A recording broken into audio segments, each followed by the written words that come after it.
Oi pessoal, tudo bem com vocês? Eu me chamo Ana Flávia, faço parte dos Engenheiros Sem Fronteiras do Núcleo de Uberaba e hoje eu vou dar continuidade às aulas de Matemática Básica. O assunto de hoje é simetria. Antes da gente começar o nosso assunto, eu vou deixar aqui para vocês as respostas dos exercícios sobre múltiplos e divisores. No exercício 1 diz: quais são os múltiplos de 3 entre 16 e 35? E a resposta é 18, 21, 24, 27, 30 e 33.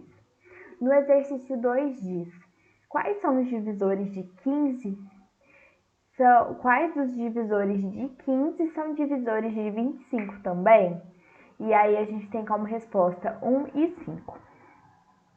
E no exercício 3 diz: uma professora deseja organizar os seus 27 alunos em fileiras, com a mesma quantidade de alunos cada.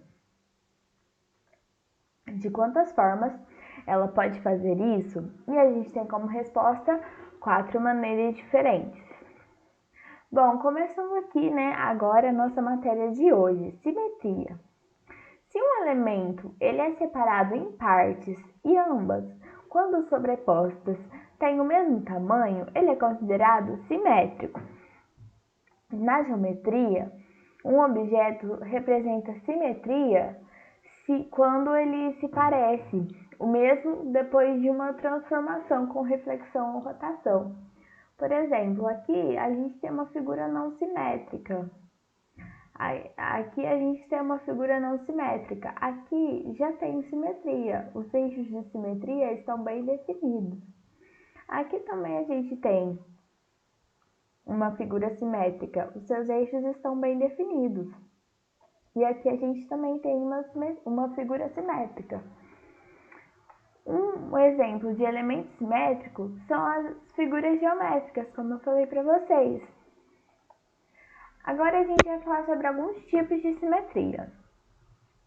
O primeiro tipo é a simetria reflexiva. Nessa simetria, também é conhecida como espelho axial ou axial. Uma linha passa sobre a figura ou objeto de tal maneira que as duas partes ficam exatamente iguais, como se fosse uma um reflexo da outra. Por exemplo, aqui se a gente passar uma linha, a gente vê que uma parte é o reflexo da outra parte. Agora a gente vai falar sobre simetria bilateral. Essa simetria ela também é conhecida como real. O eixo de simetria divide o elemento em duas partes iguais. É o tipo de simetria que a gente usa na biologia e a gente classifica os seres vivos, por exemplo, nós seres humanos. Aqui a gente tem uma foto de uma coruja e o eixo de simetria. Você vê que o lado direito é exatamente igual ao esquerdo. E a simetria radial. Essa simetria ela também é usada na biologia. Nessa classificação, todas as retas passam através do ser vivo, que é dividido em várias partes e distribuída ao longo de um eixo longitudinal.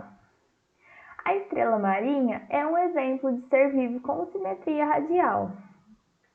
E agora a simetria rotacional. A simetria rotacional ela acontece se ao a gente girar uma figura ao redor do seu ponto, de um ponto, ela fica exatamente igual da posição original. Ou seja, a aparência do objeto não muda, mesmo depois da rotação. Aqui a gente tem um exemplo. A gente rodou a figura primeiro com um quarto de volta, depois meia volta, depois 3/4, depois um quarto inteiro, e ela continua do mesmo formato, independente da sua posição em uma volta de 360 graus. Agora eu vou deixar aqui alguns exercícios para vocês. No exercício 1 diz: em qual das figuras você pode traçar uma reta de modo que a figura seja dividida em duas partes simétricas? E no exercício 2 diz: quantas letras da palavra assunto são simétricas? Resolvam em casa e na próxima semana eu venho com a resposta para vocês. E no exercício 3 diz: quais figuras são simétricas em relação ao eixo desenhado? Bom, pessoal, se você assistiu até agora, muito obrigada, é muito importante a sua audiência pra gente. Caso você tenha alguma dúvida, alguma sugestão, entre em contato pelo nosso e-mail, educaçãoesc@gmail.com. Obrigada e até a próxima!